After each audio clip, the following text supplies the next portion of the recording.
Amici di Directa Sport, un buon pomeriggio da Roberto Carta in diretta dal Palacus di Cagliari, grazie alle immagini di Francesca Assini per il derby tra il CUS Cagliari e la Mediterranea. Sarà proprio Marica Saba a dare il via alla sfida con il calcio d'inizio completo totalmente bianco per la Mediterranea, portieri in verde con pantaloncini neri, e iniziata CUS Cagliari Mediterranea. Parte con il corner comunque per la formazione di casa. Lo batte Onnis, il movimento per Funes, suolata con il sinistro, non ha scarichi, si abbassa ora Nainggolan, arriva Mendes deve uscire Scarcella, Scarcella vuoto e arriva Filippa Mendes che a porta vuota fa 1-0, dal calcio d'angolo del CUS arriva l'1-0 della Mediterranea con la solita Filippa Mendes.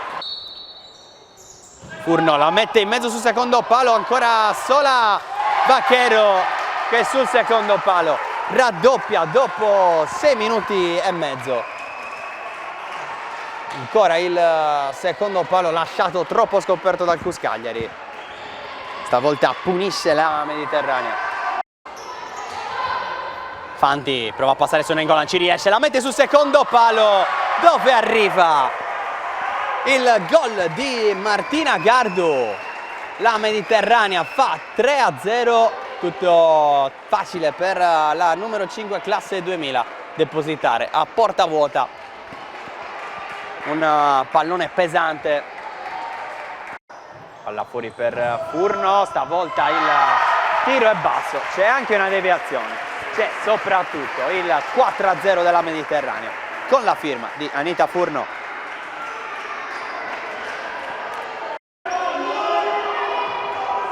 Patteri, ancora Garau in posizione centrale, la numero 8, sbaglia tutto qui Nainggolan e poi c'è il tocco con il braccio di Garau che viene espulsa. C'è il rosso per Garau che ha salvato il gol con il braccio ed è anche il quinto fallo per il CUS Cagliari.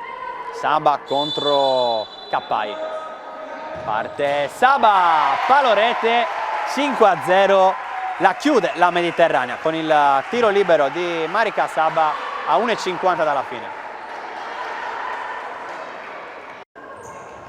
Intercetta Patteri, la lascia lì per Cannas, ancora Cannas, raddoppiata, viene fermata, poi manca in verticale per Mendes che ne ha ancora, 37 secondi dalla fine, porta vuota, manca il gol dell'ex Elisa Manca che non esulta, 6-0.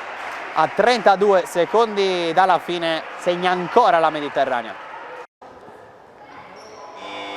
Suona la sirena, fischia 3 volte l'arbitro, la Mediterranea vince il derby al Palacus contro il CUS Cagliari, 6-0 il punteggio.